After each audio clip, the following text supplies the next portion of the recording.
Hi, it's Loren Lockman. I'm coming to you today from El Valle, Panama. I'm about 5-6 miles from where my center used to be for 6.5 years before we moved to Costa Rica, and I'm here visiting some friends in beautiful El Valle. You can probably see some of the amazing flora around me. And I wanted to address a question today that I frequently am asked, and that is, how much water should we drink and how much should we be urinating? And like many things around health, even by the most well-meaning people, this one is very much misunderstood. First of all, there are many people out there that are telling you you should be urinating 10 to 12 times per day. And in order to do that, you need to drink X amount of water. X varies from one source to the next. But that the idea is to make your urine clear by drinking enough water. Well, if you think about it, everything we consume has to be processed by the body. And if we take in water very quickly, what happens is it passes right through the system without actually getting into the cells. That means it's not hydrating us. But the faster it passes through the system, the clearer your urine will be, because clear urine simply is an indication of a relatively low proportion of solids to water. The more water we take in, the higher the proportion of water, the clearer the urine will be.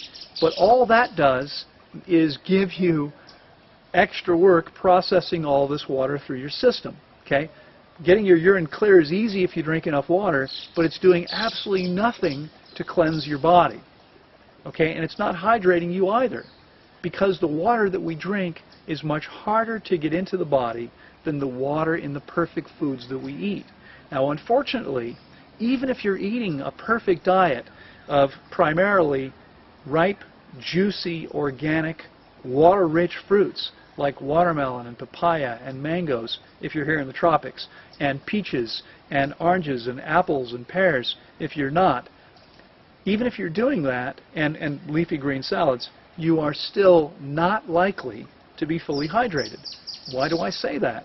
It would seem if you were consuming these foods that are rich in water, and even more, what if you're drinking green juices and smoothies? Unfortunately, over the last 6 years, I've measured more than 1,600 people's level of cellular hydration using a pretty sophisticated bioimpedance analysis device. And what we see is that the vast majority of people are severely dehydrated.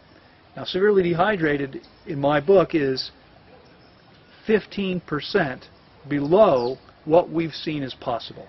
Now, the experts, by the way, say you can't do that. You can't be more than a couple of points off, and that 85% of what I'm telling you is possible, that is the ideal. Well, I might have believed that too, except that I've seen 3 people who were 15% higher than the average person, including myself.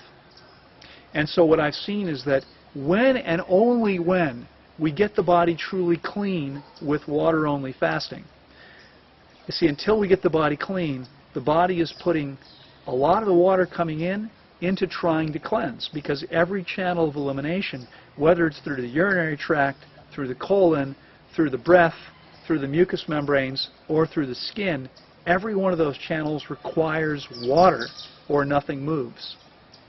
And so until we get the body truly clean, the body is going to be putting a lot of water into trying to cleanse. And what that means is we never get hydrated. And so the average person I see, regardless of what they're eating or drinking, is at best 14–15% dehydrated.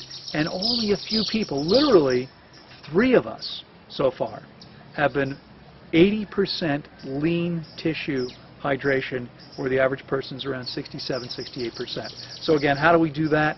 We get the body clean, then we eat properly, and we avoid those things like salt, vinegar, alcohol, caffeine, spices and herbs, which are taking water out of the body. In fact, any dried food is taking water out of the body. So to come back, how much water should we drink? Well, you need to drink whatever your body needs, and most people probably do need to drink at least 10 to 12 large, say 12 to 16 ounce glasses of water per day on top of eating properly. But understand that probably won't get you hydrated.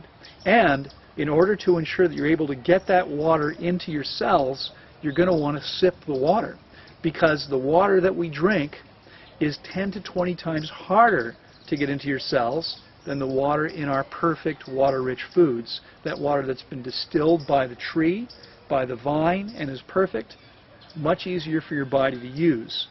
So much so that having gotten my body clean, I eat a diet of relatively limited calories, but only high water content fruits and simple green salads, usually mono meals except for simple salads, and I drink almost no water at all and yet maintain full hydration. You can do the same thing. And when you do that, when you actually get hydrated, you're going to see any signs of aging regarding eyesight, skin, joints, height with discs in your back. These things will all reverse themselves as what they're all really primarily signs of: long-term chronic dehydration. Okay? So please understand, drinking more water is just making more work for the body, and making your urine clear is only ensuring that you're making the body work harder to process out all this extra water. You're not necessarily getting hydrated by doing that. If you want to get really well hydrated, then what you need to do is get your body clean and then eat properly, and you'll see amazing things shift when you do. Hope that helps. Take care.